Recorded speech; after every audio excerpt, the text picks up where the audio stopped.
Welcome to the Completely Unnecessary Podcast for Tuesday, June 30th, 2020. That's Kirby-shirted Ian Ferguson. Hello. Who's yawning. I'm Pat Contry. On the show today, we'll be talking about Unsolved Mysteries returning. Also talking about Sony exec calling for shorter games. We'll have an update on the Television Amico, since we love that. Heritage auction stuff, a Q&A, a Patreon poll. Ian, notice anything different about me? No. Yes. Nice haircut. Got a haircut. So I went 5 months without a haircut, just about 5 months, about 20 weeks. And I didn't get a picture of my hair on the ground this time. I probably should have, because it probably would look like an Ewok at this point. But I got a haircut, because since you can go back to get your nails done in San Diego, you can get your hair done with obviously with some precautions in place with everything going on, with the COVID going on, which now we're spiking in California, everywhere that's spiking, but we were good for until May. But anyway, so I make an appointment, I go in, and then there was only like 3 people getting a haircut in there, and then my hairstylist, hair cutter, the same woman I've gone to since I've lived here for almost 11 years. She was wearing a mask, which is good, except it didn't even go over her nostrils of her nose. So she was fudging the rules there, which I did not like. Puts me at risk, obviously. But I get a haircut, and it's too short. It's too short for me, the front, and that's because I always have to talk her through my haircut as she goes, because she talks a lot and she loses focus, and I can tell she just does this side. I'm like, well, I said this is too short. This side's too long. So I got her through that. But that's not why I'm a little upset about the haircut, Ian, because if you noticed my eyebrows at all, they're as thin as my eyebrows have been probably since my metrosexual days in my early 20s. Because, Ian, while my hair was getting cut, out of nowhere, like an RKO, she goes snip from 3 feet away and hacks off my right eyebrow without me asking, without a warning. Hey, do you want me to? No, snip. Without using a comb to measure it like you're supposed to with eyebrows. You're supposed to comb down and cut, and never cut from the top. She just went snip. And so I was freaked out. I was I'm very particular about my eyebrows. I am as an Italian. You have to weed whack those when you're younger. You got to get them, taken care of. I just got these big old fuzzy caterpillars. Yeah. So, we're hairy men. You got to take care of it. You got to keep it nice. So now I'm freaked out. So then she kind of snips the other one, because now the right one's ruined. So I come home and I look, and it literally looked like part of it was shaved. That's how close she cut it. She was 3 feet away, went like that. She just not even. And I'm done with her because of that. I'm done. Sorry, I won't say your name, but that was unacceptable. Unacceptable. Do not touch someone's. And that wasn't the first time she did it. She's done it a few other times. So I always go beforehand. Don't touch my eyebrows. I should have done it this time. I should have said, don't.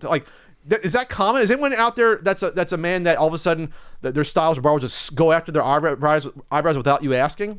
You have to ask about that, right? No, most times I go to I go. They'll usually throw the comb up there and give me a trim. But at least ask you, right? Hey, I'll take care of them. They're like, yeah, let me get your eyebrows. I'm like, yeah, whatever. This was insane to me. So then I had to go home and see, oh my God, now the right is so short. Now I got to shorten the other one to match. So you're penciling it in? I probably should have to pencil this right one in for another week. And you wouldn't notice unless you get really closer, but it's thin. It is thin. It's nice, but not for me. There. That upsets me more than there. The hair will grow back in 9 days. You won't even tell I had a haircut. You won't even tell there, but Now I'm going to get people complaining about my hair being too short. That actually happened on Twitch. People are like, oh, your hair. It's I got to cut. Either complain it's too long or too short. Everyone's a professional fucking hair judge now online. Twitch.tv/Country Code. We watch 80s commercials every Friday or Saturday night. I'm also Ian on Cameo. Cameo.com/Pat Country. I just did one for the Discord. People wanted me to do random sayings oh, Ian says hi and things like that. I got a kick out of it. Nice. So that's good. And we also got the enamel pins. I don't want to re-kick my hard drive. Enamel pins. We got T-shirts that are limited. and other goodies, certain NES and Super Nintendo guidebooks at ultimatenintendo.com as well there. Ian, what did you do this weekend? I rambled a lot, sorry. That's all right. I worked. I'm sorry, I was upset about my eyebrows. No, it's all good. I worked all weekend. It was busy. I don't want to talk about work. But Frustrating? yes, very, very frustrating. Shit started hitting the fan this weekend. Not literally. No, just all the without getting into it, I've been saying how work has been going pretty well, and I haven't had to deal with a lot of like problem customers and stuff like that. I haven't had to deal with a lot of stuff with masks. I haven't dealt with any bad trade-ins in a while. Okay. It fell off a cliff. Yeah, fell off a cliff. Anyways, though. But not enough to bring back Tales from the Game Store. No. I got through it. I went home last night. Had a whiskey and a doob, and it was a lot we had better. a nice liquor conversation, Ian. Yeah, we did. bonded a little bit about did. liquor last night. Big news, though. Good times in the Ferguson household. Mr. Driller Drill Land got released on the Switch. Oh, okay. Fantastic game. Mr. Driller Drill Land was a Japanese-only GameCube exclusive that was released in, I think, 2002. It's Mr. Drill and puzzle game. it was a console exclusive. It wasn't an arcade game because it adds like a story mode to it. And basically the idea of Mr. Driller Drill Land is that there's a theme park that exists underground, and there's 5 different rides you can go on, and each ride is a twist on the standard Mr. Driller gameplay. So it's pretty cool. There's like a Tower of Draga themed one that is like Mr. Driller, but it's turn-based, and there's spells. There's the haunted house one where you have to capture ghosts. So it's Adventures in the Magic Kingdom, but Mr. Driller. Well, there's there's a Space Mountain analogy. Okay. There's an Indiana Jones analogy. Okay. There's a Small World analogy, and there was there's one more that is like, but yes, it's actually basically just the Magic Kingdom. It scored 30 out of 40. That's a weird scale on Famitsu. And then in Australia on Cube Magazine, which was the thing, I got an 8.8 out of 10. Yeah, it's just quality. an amazing game. If you like Driller, I would say you definitely. It's like the Mr. Driller's cinematic universe. Yeah, you have to do that. Universe. And then I made beer cheese this weekend. Beer cheese dip. I got bored of not being able to have pretzels and beer cheese. Got tired of it, so I made. It's something got bored of not being able to have beer cheese. Beer cheese. Well, so I've never had beer cheese in my life. Kinsey from the Metal Jesus Rocks crew came down with Tony bunch of months ago, and we went to a brewery. And whenever we go to a brewery tasting room, doesn't matter if it's here or I always have to get the pretzels with the cheese and the mustard. Oh, sure. You've probably noticed this if we stop at like Stone Brewing to get food before going on a trip, on a flight. Sure. It's always the pretzels with beer cheese and mustard. I cannot say no to a soft pretzel with beer cheese and mustard, so I've been missing. I do like a pretzel. I just never. I probably had it. You probably gave me a piece before. So it's a thicker cheese. Yeah, it's just like it's a cheese sauce, but it's made with beer and spices. You like beer? I like beer. God, Damn it. Sorry. Well, that's good, Ian. That was good for you. Yeah, I was able to do some cooking. My shoulder wasn't as bad this weekend as it was earlier in the week. That's good, Ian. You doing therapy yet? I'm doing therapy at home. I'm still waiting for them to call me back about my MRI. I called them on Friday. They should be calling me by tomorrow. That's good.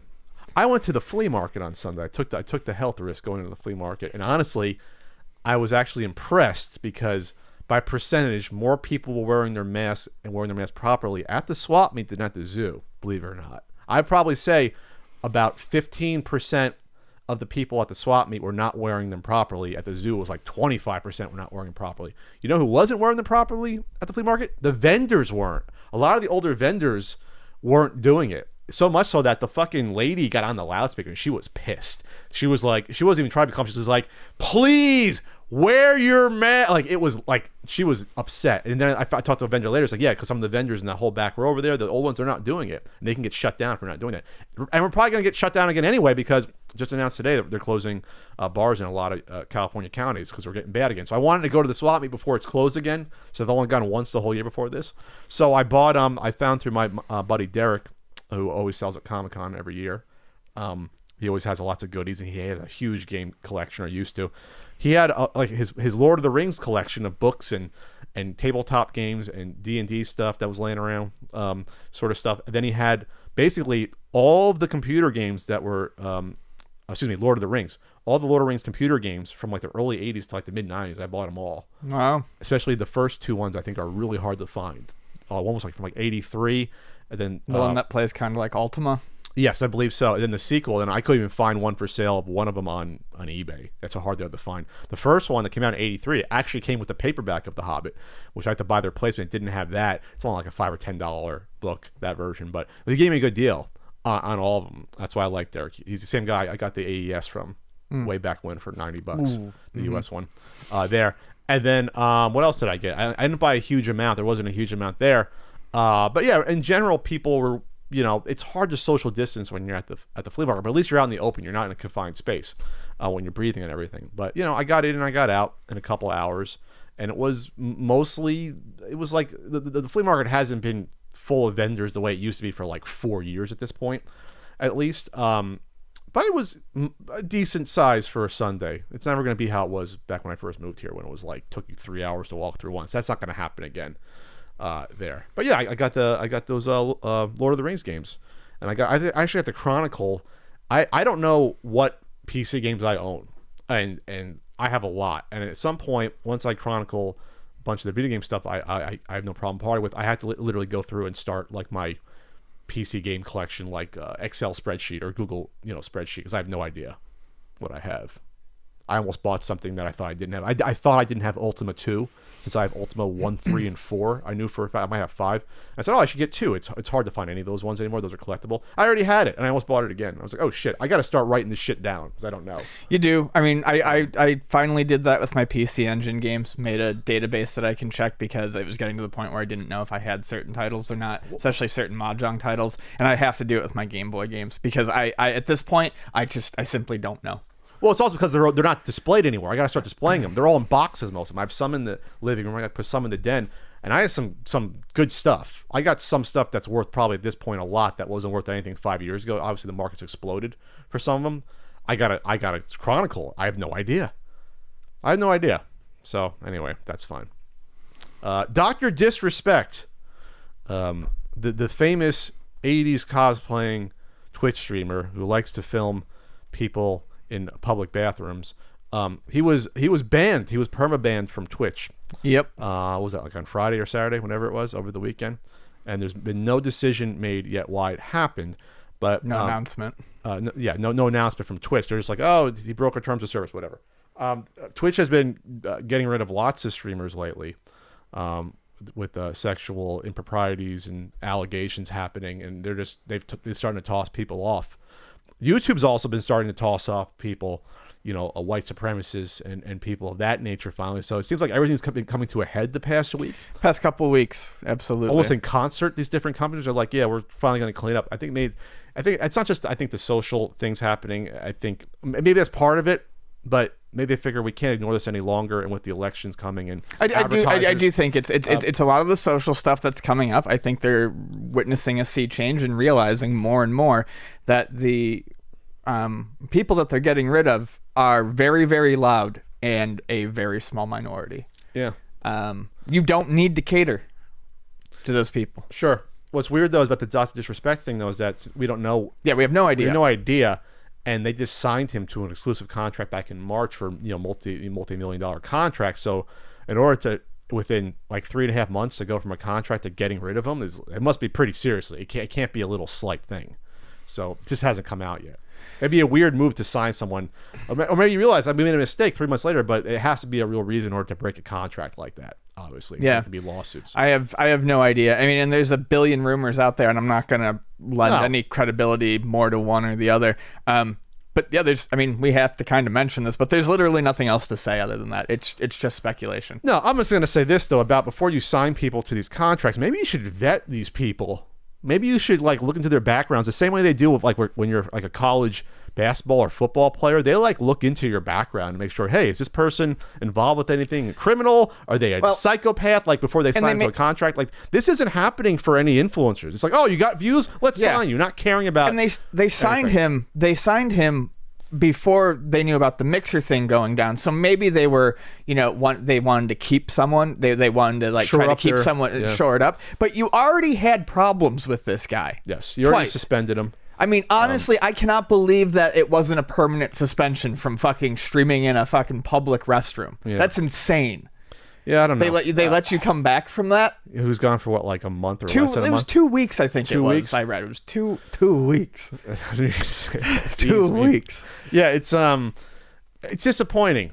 Like, but I think maybe, like I said, we've reached a point where now people are starting to care about this stuff with people like Shane Dawson being fuck that guy outed for doing horrible things. And that's a name I've heard because I guess he does interviews with YouTubers, but he liked to do some a lot of blackface in the past. Not in the past, like in the past 10 years. And I don't know how that stuff doesn't even get into the fucking puppet show he did with an 8-year-old, with a puppet that was supposed to be 8 years old, and it was all like sex jokes and fucking bullshit like that. It was disgusting. So you have people that make bad decisions. And yes, I have done edgy jokes in my past, but I've never thought about doing blackface ever. Like, that would be acceptable. Or doing jokes about pedophilia in any nature.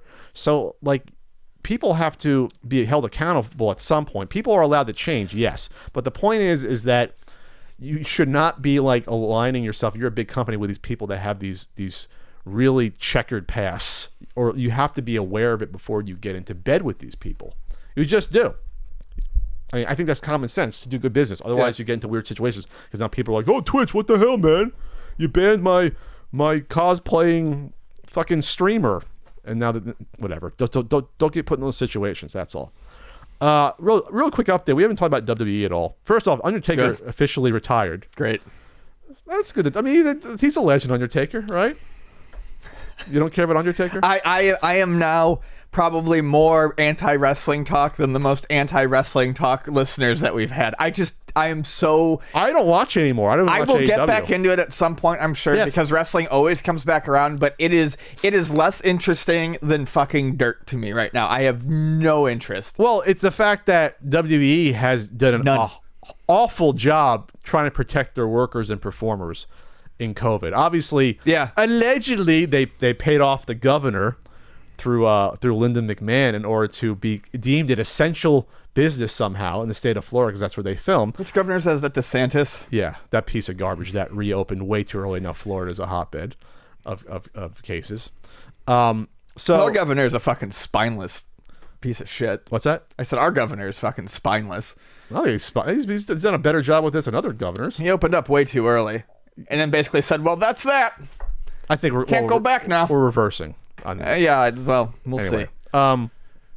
So an unnamed wrestler came out and basically did an open letter, excoriating WWE about their handling of COVID-19. And the letter come from parts unknown?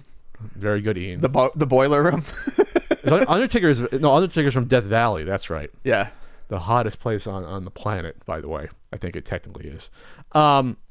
So a WWE developmental talent speaking to Wrestling Inc. under the condition of anonymity has spoken out against WWE's handling of COVID-19 procedures. This comes in the wake of we love Renee Young. Hopefully she's getting better. I think she is. Adam Pearce, Jamie Noble are among those who have come forward to confirm they tested positive. And then Kayla Braxton said she tested positive twice in the week. Kayla Braxton subsequently quit Twitter in the face of responses from some fans. Because there's some assholes that say, "Oh, just wrestle, who cares?" Because wrestling fans, I hate to say it, not all wrestling fans, a lot of wrestling fans have the IQ of less than a snail. So they just want to see their people pretend to beat each other up, and they don't care about the actual workers at all. So now that WWE has more talent and staff are starting to test positive, we've been informed by talent relations not to discuss our illness with anyone besides those we may live with that may need to know. We are forbidden to tell anyone else, nor can we come out publicly to make any statements. So the word is that Renee Young came out, and they're pissed at Renee Young now for coming out and saying she had it. She tested positive. And the word is that they hadn't been starting to test for everyone until, recently. They were just doing the temperature check. Oh, I saw that in an article. The temperature check is bullshit because you can be asymptomatic and not have a fever. Yeah. So the fact that they're not pre-symptomatic. So the fact that they weren't testing, well, I would say that wrestlers being in each other's faces and exchanging bodily fluids is probably the most dangerous job you can have if you want to try to stay healthy. So I cannot believe they weren't testing everyone if the reports are true before events. Like, it's just total irresponsibility. And now the word is there's at least 20 people, both crew and wrestlers that have this, and I hear it's like 30. Like, it could be more. Like, it's a lot. Like, it's thank God people like Roman Reigns decide this is not worth the risk. Thank God. Imagine if that Roman Reigns got this and he's just dead. He's dead. He dropped dead. You have people there just dying. Yeah, him and Sami Zayn were smart. Like, Dalal, Ethiopia. Is that now the hottest place on Earth? Hottest place on Earth. Not that I thought Death Valley got like 125 degrees or something. No, I think. Well, who knows now with everything going on It's with the true. planet? But my God, Dalal, Ethiopia is gorgeous. What is it? What does it get to? I didn't see, but it looks like it is covered in fucking pools of corrosive stuff and. Oh my God, that looks like a toxic waste pool. Yeah, it's pretty cool looking though. Oh, sure, you go swimming for there. I mean, it's just algae. It's algae there. It was stressed that I'll go back to this. It was stressed that WWE will take care of any medical treatments should we need them. In the same breath, it was made clear that the company would handle the PR, and only those that needed to know about our condition would know, as HIPAA laws would prevent them from making our names public.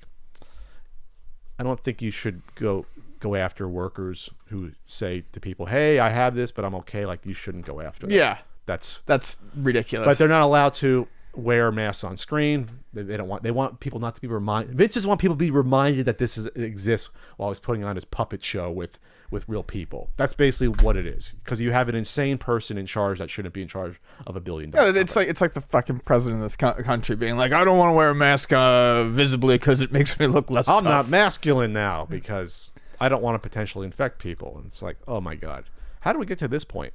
I don't know.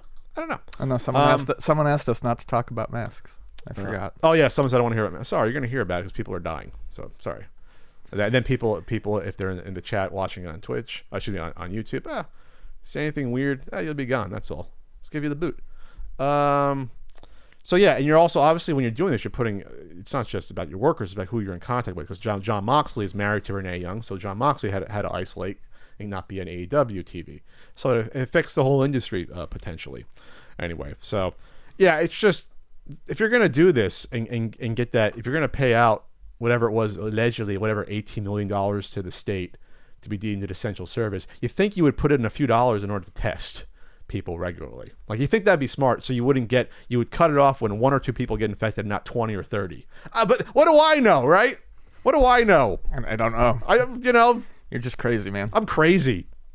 I'm just crazy like that there.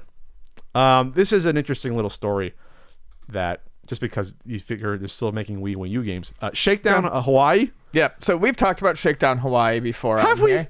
We have, because I mentioned it and you looked it up and you were like, wow, that game looks gorgeous. Oh, okay. We've definitely mentioned Shakedown Hawaii before. It's like an overhead GTA 1 or 2 style game, it looks like, right? Exactly. And it's getting a Wii and a Wii U port. And I feel like I should buy the Wii version just to buy it. Yeah. I mean, this is a 2D game. It's going to run fine on, either of those systems. There's not going to be It'll run fine on, looks like on a Super Nintendo. Yeah. There's not going to be any, performance downgrades or anything like that. The game is like a top-down GTA game, but there is also supposedly a bit of management sim added as well. Great. Which is pretty cool. Wii Remote with Shake is supported. Yep, the Wii Remote is supported. 4:3 aspect ratio is supported for CRT. Yep, 4:3. So you can play this. I mean, that's actually pretty great. Pretend it's 2008 again, sure. But this game, I mean, this is kind of cool because it gives you a slightly easier way to play a modern game on a CRT TV. One that will benefit probably from being on a CRT TV. Those always look very nice on CRT TVs. And actually, am I crazy? I feel like the person who did art for this might be the same person who did. I'm gonna have to look into that. Anyways, it is going to be coming out Thursday, July 9th, for $29.99 USD, 3,000 copies. It's limited to it, Eden. That's the Wii version, and then the Wii U and Steam versions will follow in August. Obviously, you're gonna have all the collectors after this, regardless. For the physical version, because you will have those crazy Wii collectors. Well, they keep making games for the Wii 14 years later. Like Just Dance 2020, did that come out? Was that on the Wii? So it's never over, right? Like we're getting into Or are we past PS2 territory? They made PS2 games for like 14 years, right? They were making soccer games still into the 2010s, I believe. They made, I think the FIFA Soccer like 2012 or something was like the last game that they made for the PS2. Just Dance 2020 came out in November, and that was on the Wii. Still. Yeah. No Wii U. They fuck them. That's crazy. Well, because you can play it on the Wii U. Oh, that's and that way they don't have to do two SKUs, and they can sell that to the biggest install base. The Wii U is now like the lost system. That doesn't matter. Shit, I swear I was going to say something. Oh, the Dreamcast had a fairly big afterlife too. There was some shooters and whatnot that were released for that and sold, but that weren't just homebrew. They had like officially. Well, I think at that point, they might have still been qualified as homebrew. I mean, now they've been released as indie games, but that's what I mean. Like these are not homebrew. These are right. No, these are official releases here. So anyway, maybe I'll check it out here. I think it'd be weird to buy a Wii game in 2020. I don't know why this. That'd be strange. And then I hook up my Wii U to play it. I'm guessing there's probably zero difference between them besides the controller modifications. I would imagine zero difference. Yes. Well, the Wii U is going to output over standard AV, whereas it'll be HD. The Wii U will be HD. That's true. That's right. So that's the difference. Get that nice 480p though if you get the component cables on the Wii like I had. It's like almost HD. It's like half. There you go.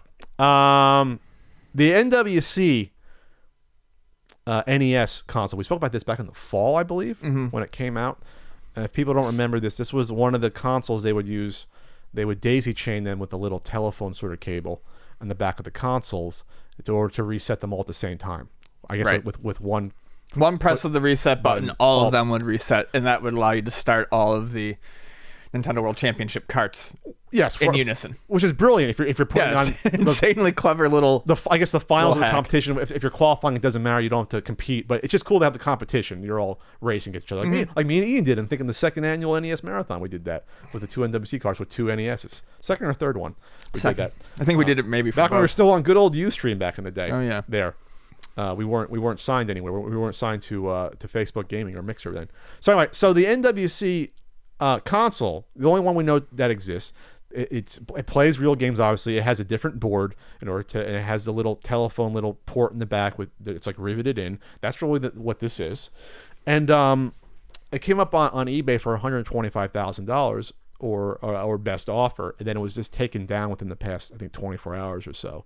We're recording this on June 30th.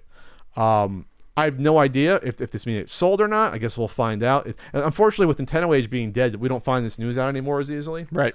We don't have that, like, not all the crazy collectors all congregate in one place to share information. Unless something's replaced it, I'm not aware of. So, but I guess we'll find out at some point. I have no idea what to price these consoles at anymore.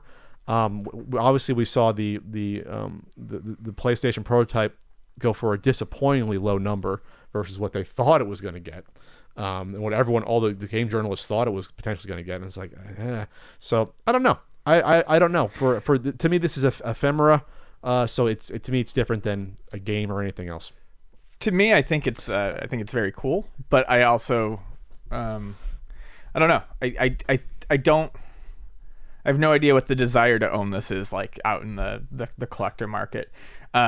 I think 125,000 is a long shot, but definitely didn't go for that. No, but that doesn't. I don't think they're bad people for saying. When you're putting something up like that, I think you kind of, you've got to put a limit somewhere, and you might as well go high and see what kind of. I didn't say limited, jackass. Quit reaching for your buttons. You want to use your fancy toy. I got new ones. So you got to put something up there if you're just fielding offers, and you might as well go higher than lower. But I have no belief that it would go for 125. Well, my guess, and I don't even have any. There's nothing that leads me to actually guess this, but my guess would be it would top off at like 25,000 max. Not your max. That's not a bad guesstimate. I see. To me, this is less interesting. It's interesting, but it's less interesting than even the NWC controllers because they're marked differently. Right. Like those have 1 and 2 on them. I almost bought one at one point from Chris Tang. I probably should have at the time because now with the weird market, it would go for 5 times the value. Yeah, I remember when you passed up on it. Yeah, I was like looking back. I'm like, I probably should have done that, but that was like 4 years ago. Something like this isn't like a controller or a cartridge either. That's easy to display as like a centerpiece of your collection. Because it's you gotta like tour around and say, hey, look, there's a telephone little port on the. People be like, okay. Right. There's nothing else that really marks it. My rule is, how easily can you explain this to a casual person when it comes to collectibles? That's my rule. And that's going to determine how that kind of determines how cool something is on your shelf, which can add a great deal of value. The value. Yes. I realized where I was going, and I knew you would put that on there, and I bought into it. But yes, but that's the point. It's like, how widespread could this be? Because there'll be tons of video game collectors that might have heard about, oh yeah, the Nintendo World Championships, even if they don't collect NES. But I'm like, okay, we'll show you the NWC cart, which clearly says NWC. It's a game. Now we'll show you an NES that you'll be like, okay, it's an NES, but it's just an NES. It's a modified NES, but it's like there's a different sort of thing in your mind. It's the same reason. It's the same reason why, like with anything else, there's a lot of comics that are rare. We always say there's a lot of comics that are rarer than even Action Comics #1. But it's like, well, who cares? It's like, right. There has to be a desire to own it at some point. At some point, you have to be like, well, it's cool, and I think it's cool. You think it's cool. I gotta think it's cool. Yeah. You got to transfer the cool factor over to somewhere else. That's why I always think like something like Steam events is always gonna be tougher to transfer over the cool factor over years. Like, yeah, it's Steam events. Right. It's a game that exists in another form, but it's. I think this NES is very cool. Like, I don't know. I would love to like have a bunch of these NESs and TVs. Yes, you want a bunch of them. And I want to feel like a god. I want to hit that reset button and go and watch them all reset in unison. To play what? I don't care. Just fucking fire some shit up. You can buy all the retro USB ones and put them in there or flash card them. Just put anything in there, really. I just want to be able to watch them all. Do a DuckTales speedrun contest. I just want them all to go silent at once. One press of a button. Well, this is what's interesting to me. How cool would it be if someone made this custom board? And nowadays with everything, you can probably do that. Then you can sell custom boards, and you have to get a little mod for a little telephone cord in the back. That'd be cool. I mean, it's not practical. No one would ever use it unless you do like a convention. But it's a lot easier to say, okay, everyone press your button on your controller, on the second controller, press it now, and then you start. It's impractical, Ian. Unless you're doing the Wizard or an actual NWC contest. There. Oh, I actually won a game on eBay for the first time in like 7 years. That's interesting. Sorry. Well, actually, I won a computer game. There was 2 computer games that I loved as a kid. I was like, I should get those. I had them as bootlegs. My dad had, and I'll reveal them once they arrive on the scene here. Anyway, all right. Most importantly, though, Ian, what's coming back? Unsolved Mysteries is coming back. Coming back. I think it's July 1st, which is tomorrow. My hope is. I'll put it up on here. We can have this in the background. We don't have to watch it, but I mean, it's just brilliant. Is that there is somebody that's out there that knows the truth. That's right. I'm ready. You ready? I'm ready for this. That's what we're asking for. I think it's only like 6 episodes though, but I mean, even if it's a tryout, there is something bigger. I'm gonna find out. the tone is right. Yes. It's the dark, moody tone. All these years, Caterpillar randomly, spoke of it. or millipede, whatever the hell that was. It just doesn't make sense. I feel like there better be some ghosts. It's shot similarly in terms of how the style of interviews are. Yeah. It's close. Yeah. I just can't forget about it. I won't forget about it. Dead bodies, ghosts, disappearances. I think they were probably taken by people who were desperate. I have no memory of the lost time. Oh, missing time aliens, maybe? All of a sudden, everything erupted loudly. I get goosebumps thinking about it. This case needs to stay open. It should have never closed. Oh. What happened to him? I know somebody did. Oh, it's going to be good, Ian. It'll be interesting, I think, to see. I really do. If you know something, please come out. It'll be interesting to see if this is more Unsolved Mysteries or more Forensic Files. No, those are Unsolved Mysteries. Because Unsolved Mysteries literally are Unsolved Mysteries. Yeah, but it kind of turned into, as it went on, it started to focus more on crime and stuff. That's all I'm saying. It was I'm less wondering. It was less and less like missing aliens treasures and ghosts and missing treasures and shit like that, and it was more and more crime. And while I am ready for a new crime show, less Lost Loves. I like the Lost Loves thing. It was a happy ending. I could do without. You the were Lost weird Loves. about that. I like the Lost. It was always an uplifting story. Usually, half of them were solved. But the I realize that as time goes on, it's harder and harder to frame maybe ghost stories, or find ones that still exist. There is one in there. I saw the Okay. trailer. There's one in New Jersey, Mount Vernon. Even if it's majority crime, just throw me a bone and do at least one ghost story. Maybe do a hidden treasure story. You can't do one every time. There's not enough No, stuff. exactly. But if you're only doing 6 episodes, just do me. That's what I'm Do saying. a couple of ghost stories. If you're doing 6 episodes, One in the alien. grand scheme of things, I better just see. I just want to see enough segments to be representative of Unsolved Mysteries as a whole. Unsolved Mysteries usually had, I think, 4 segments, 4 stories per 45-minute episode, we'll just say. Each one was roughly 10 minutes. You always had a crime one with someone getting murdered and or kidnapped. Then you usually had either a financial crime or a fraud thing in there, because lots of people getting taken for money, like, in a Boca Raton, Florida, some guy, some 6-year-old guy gets an 80-year-old woman and takes all her money and has done it like 8 times. You usually got one of those. You usually got either every other episode, a lost love thing, where someone got separated with an adoption or found their missing sister after like 50 years. There's usually one of those. And then a supernatural one you got every 2 or 3 episodes. You got something. The first 2 seasons, you got a lot of supernatural. Well, you got the Halloween episode, which is famous because it was all ghost stories. There's a couple. My friend Rick actually made me a DVD set where he ripped all the ghost stories. And it's like 4 DVDs from the first 2 seasons total. That's all the ghost stories. And then you got an alien story once in a while. You got like crop circles. You got an alien abduction one. But then that sort of dissipated as you went into the 90s, which is funny because that's when like the X-Files came on. Right. But I think they realized, well, maybe this is horse shit and you can't solve any of this. Right. Basically. So we're going to get rid of that. And the missing treasure stuff I thought was pretty cool. They'd have like... I always thought that was kind of neat. Things like that. It's like, out somewhere in Utah, someone buried a treasure and people are looking for the clues. And some guy's been looking for the treasure. For Sonny Jim's some guy gold for bullion. Like, some old guy literally looking for like 35 years, like he's from the Goonies. Yeah. Like looking for the treasure. So One-eyed Willie. Exactly. So anyway, I think it's gonna be good. I'm gonna watch it. Someone suggested we should do reviews of each episode. I don't mind that. You can do watch parties on Netflix. There's like a browser app where everyone can sync up if they have it, and you can watch together. Wow. So maybe it's something on Twitch to do that. But no, and I like the fact that they didn't overly remix the theme. It was just the same theme. But don't go too fancy. You don't need to fuck with something. They screwed up the theme in the later years. They changed the theme too much. Yeah. The last couple years when it went to like Lifetime or what have you. I would like to see though, like just like a Robert Stack statue somewhere. Yeah, like a little plaque. I was going to say something like that. Please let there be some sort of reference to the Stack Man. There has to be something there. Yeah. Like I don't care if you make like a fake Robert Stack Institute of Unsolved Mysteries little office or something. Like it's just there has to be. I don't care if you show like his trench coat hanging up. Yeah, please. You think that still exists? I was just wondering. Auction? I was like, that is a TV show prop I would pay money for. I would save my fucking pennies. Let's go halvesies again. I can wear it. I can wear it on even days. You can wear it on odds. That has to exist somewhere. Yeah, well, of course it does. I want to look that up at some point. We're gonna look that up at some point about what happened.